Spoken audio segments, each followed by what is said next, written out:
তিলের এই রেসিপি কি কখনো খেয়েছেন? যদি না খেয়ে থাকেন তো অবশ্যই একবার করে খাবেন। তো এখানে সাদা তিল নিয়ে নিয়েছি। এবার তিলটাকে ভালো করে ধুয়ে পরিষ্কার করে নেব। যেহেতু তিলের গায়ে প্রচুর পরিমাণে পাউডার লেগে থাকে, সেই পাউডারটাকে ধুয়ে ফেলছি। এইভাবে 2-3 বার জল পাল্টে পাল্টে ভালো করে ধুয়ে পরিষ্কার করে নেব। ধোয়া হয়ে গেলে এবার একটা মিক্সি জারের মধ্যে এই সমস্ত তিলটা দিয়ে দেবো। তিলটাকে ভালো করে অবশ্যই ধোবেন, কেন তিলে প্রচুর পরিমাণে পাউডার থাকে। তিলটাকে পরিষ্কার চকচকে করার জন্য এই পাউডারগুলো মেশানো হয়। তো এবার আন্দাজ অনুযায়ী দিয়ে দিলাম কাঁচা লঙ্কা, আর অল্প একটু পোস্ত দিলাম, সামান্য 2 টেবিল চামচের মতো, আর অল্প একটু জল দিয়ে একটা সুন্দর পেস্ট বানিয়ে নেব।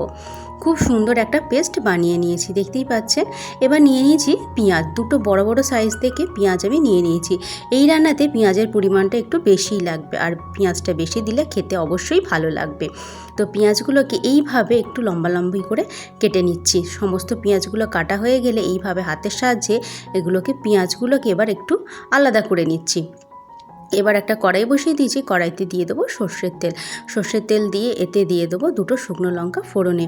ফোড়নটা দিয়ে খুব ভালো করে নাড়াচাড়া হয়ে গেলে পেঁয়াজগুলো দিয়ে দেবো। পেঁয়াজগুলো দিয়ে খুব ভালো করে এটাকে ভাজবো যতক্ষণ না নরম হয়ে যাচ্ছে। অল্প একটু নুন দিয়ে দিলাম, নুন দিয়ে এবার পেঁয়াজটাকে কন্টিনিউ ভাজতে থাকবো যতক্ষণ না পেঁয়াজের কালারটা চেঞ্জ হচ্ছে। ভাজতে ভাজতে পেঁয়াজের কালারটা কিন্তু একদম চেঞ্জ হয়ে গেছে। এবার এই তিল বাটাটা দিয়ে দেবো। তিল বাটাটা সমস্ত দিয়ে দিলাম, দিয়ে এবার কন্টিনিউ নাড়তে থাকবো।